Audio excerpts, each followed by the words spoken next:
Assalamu Walaikum. Hello friends, how are you? Welcome back to my another video. In this video, I am going to show you how to select multiple images in a group in Affinity Publisher. Let's get started. Firstly, we have to open an Affinity Publisher document. Then go to the blank page. Then go to the Tools section and select the Place tool. Then select multiple image. Firstly, select an image, then press Ctrl on our keyboard to select the multiple image. Then click open and wait some moment to load the all image. Now we can see here show the all image, then place one by one.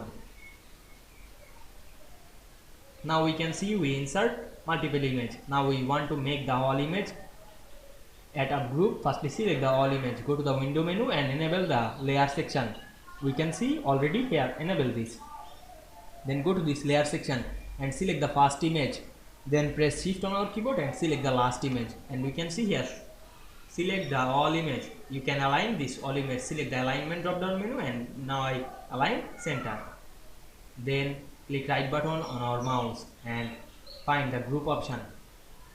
Now we can see here the group. Otherwise you can use the keyboard shortcut key, press Ctrl G on our keyboard. I hope you enjoyed the video. Please like, comment, share and subscribe my channel. Thanks for watching.